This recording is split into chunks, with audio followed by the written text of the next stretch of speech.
Hi guys, thank you so much for your comments. They've been really positive and really motivating. I'm in the process of suing the police. I literally just put my video up there just to see what anyone thought, and it's actually made me think, actually I need to take this further, because if we don't, then nothing will ever change. So yeah, I'm in the process of looking for someone to represent my case, preferably like no win, no fee. I can't afford a solicitor, unfortunately. Just to give you a quick bio on myself. I am a manager in a well-known brand on the high street. I am responsible for the home delivery section, which I take extremely seriously. That means in regards to my driving license, my criminal record, I had to be above reproach. So I have no record. I was a bit naughty when I was younger, and it's funny, I was speaking to my mum about this, and I was saying that I got treated better when I had committed an offence to when I was fully legit and everything was fine. My car is taxed, MOT'd, insured, is in a roadworthy condition. So the stop and the way they treated me, I thought was disgusting. So I made an allegation to the police. First allegation, sorry, I got the letter here, that's what I'm reading from. So the first allegation was how the officers stopped me. They didn't have any blue lights on, they didn't have any sirens on, I couldn't see them issue any instructions from my rear view. When they did actually get out of their vehicle, they didn't identify themselves as police officers. If you look at the video, so the video, I will post a link up here or down here somewhere.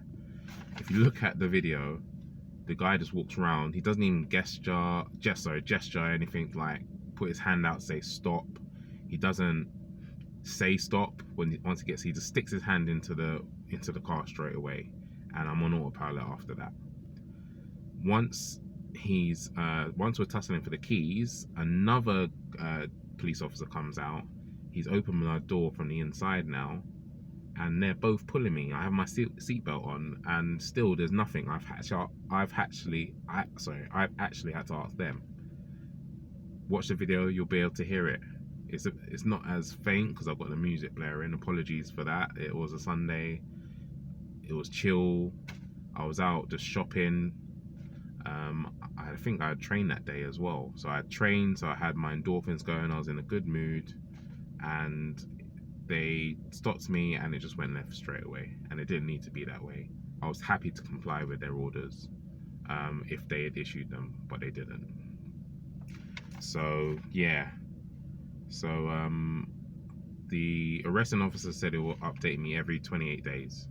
So I will send him the video again, just in case they didn't receive it.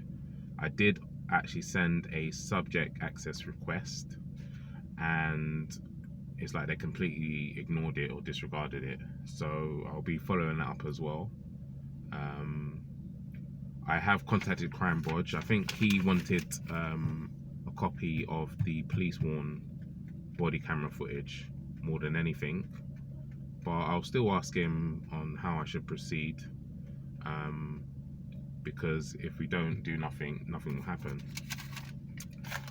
Also, just to let you know, I did receive a slip as well from the arresting officer, PC Tim Child, and he stated in his kind of doctorish handwriting that vehicle driving frantically, something, signal to stop, did not immediately comply, which is a blatant lie. Continuing in a manner leading officers to suspect an intention to make off due to drugs on board. Like, that is completely laughable. Completely laughable. Now, when you look at the situation, try and look at it objectively if you can. They didn't know who was driving because they hadn't run any checks. They were behind me for about 10 seconds, if I'm being generous. They hadn't checked to see where the vehicle was insured. There was no marker on the vehicle. They had no intelligence. They had no witness statements.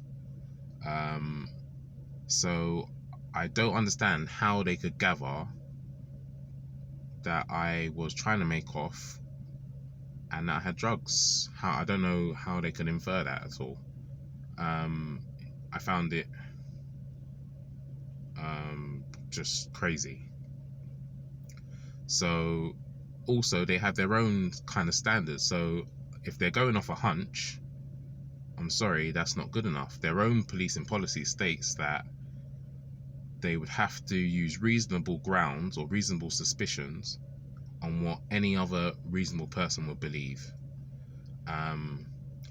And would a reasonable person believe that someone who hasn't been instructed to stop, i.e. no blue light, sirens, or even gestures from the officers that they could see through the rear view, the person wasn't driving erratic, well, they said frantically, so alright, but they wasn't driving in an unsafe manner. They wasn't driving without due care and attention. They hadn't endangered anyone. So you would automatically assume that that person's done something wrong and they have drugs and they're trying to get away. I think that's ridiculous. So it's just a quick update. I didn't want to make this video too long. So again, I just want to thank everyone. If you haven't watched my video, I will leave a link in the description. Hopefully you'll be able to see a link up here maybe. I'm not sure because this is kind of like only my maybe second video, third video. And I will update my description if I get any more news. As I said, I will be trying to take them to court and get some sort of answer, because if we all just allow this to happen, then it won't stop. I mean, I have to believe that race did come into play. Would I say it was a sole factor? I wouldn't. If I was a young, or if I was an older white gentleman, say, just for example, probably I would have been treated a lot differently. But then on the other hand, if I was a young white guy, maybe I would have been treated the same or similarly. So I can only go from what he's written on his statement. And for someone to believe that I have drugs, young black guy in sportswear,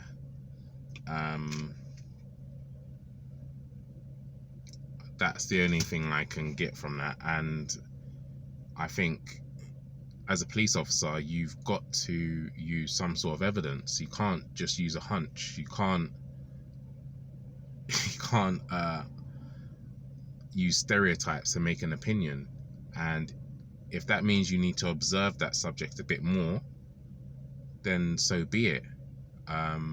If you want to stop me, I understand you can stop anyone under 163 of the Road Traffic Act.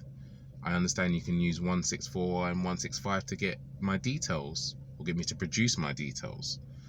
That is fair enough. If that happened, I have no problem complying with that. If he said, oh, they put their lights on, they stopped, I would have run down my window or was already down and would have said, oh, yes, officer, how can I help you?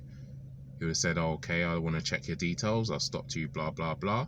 And I would give them the bare minimum. As long as they don't impinge on my rights, I would have given them all the information I need to check the details of the vehicle. They would have known that everything was fine and there would have been no issues. So it didn't have to go that way. It went left straight away. And I think if we don't do anything about it, things will never change. So yeah, I appreciate all your comments. I might put another quick video with an update if there's anything that if it proceeds quite well, quite quickly, or I'll just try and keep you up to date with what's going on. Yeah. Oh, and I also like to mention as well, the silver lining in all of this was I got to see how big my belly was. So I've actually been hitting the gym and been running quite a bit actually, because I need to get that down. That was the only kind of positive aspect I could get out of that video really. So hopefully I'll be ready for the summer when lockdown is over. Alright guys, you be safe out there. I will say everyone know your rights, and hopefully we get somewhere and we can change and it improves. Alright, see you later.